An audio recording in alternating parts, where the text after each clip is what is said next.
முழு ஈடுபாடும் இசையின் மீதுதான் உள்ளதால் தன் சொத்து மதிப்பு குறித்து தெரியாது என இசையமைப்பாளர் இளையராஜா நீதிமன்ற விசாரணையில் வாக்குமூலம் அளித்துள்ளார். தேவர் மகன், குணா உள்ளிட்ட 109 படங்களில் இசை வெளியீட்டு உரிமையை பெற்றுள்ள இசை வெளியீட்டு நிறுவனம் ஒன்று தங்கள் அனுமதியின்றி இந்த படங்களின் பாடல்களை யூடியூப் மற்றும் சமூக வலைதளங்களில் பயன்படுத்த தடை விதிக்குமாறு சென்னை உயர்நீதிமன்றத்தில் வழக்கு தொடர்ந்தது. விசாரணையில் கடந்த 1997 மேற்கொள்ளப்பட்ட ஒப்பந்தத்தில் யூடியூப் மற்றும் சமூக வலைதளங்கள் பற்றி குறிப்பிடவில்லை என்று வாதிடப்பட்டது. இந்நிலையில் இந்த வழக்கில் சாட்சியம் அளிப்பதற்காக சென்னை உயர்நீதிமன்ற வளாகத்தில் உள்ள மாஸ்டர்ஸ் நீதிமன்றத்தில் இசையமைப்பாளர் இளையராஜா ஆஜரானார்.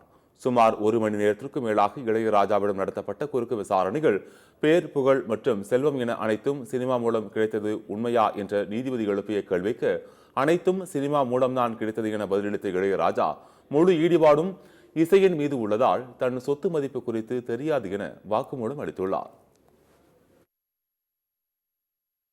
1997 அந்த டைம்ல இன்டர்நெட் கிடையாது, யூடியூப் கிடையாது, எந்த விதமான 90களில் எந்த விதமான இதுவும் கிடையாது. அப்போ இந்த படத்தோட மியூசிக் எல்லாத்தையும் வாங்கியிருக்காங்க. அப்போ ஆடியோ கேசட் ரிலீஸ் பண்றதுக்கு தான் இந்த உரிமைகள் கொடுக்கப்பட்டிருக்கிறது. அப்போ இந்த உரிமைகள்லாம் இல்லவே இல்லை. இல்லாத உரிமைகளை வச்சுக்கிட்டு இப்போ நாங்க அந்த படங்களை பாடல்களை இன்டர்நெட்ல கொடுப்போம், அதுல கொடுப்போம். இசைஞானி அவர்கள் அதை பாடக்கூடாது, இல்ல அவர் இன்டர்நெட்ல இந்த படங்கள் எல்லாம் இது பண்ணக்கூடாதுன்னு சொல்லி வழக்கு போட்டிருந்தாங்க. ஸோ அந்த வழக்குடைய விசாரணை தான் இப்போ போயிட்டு இருக்கு.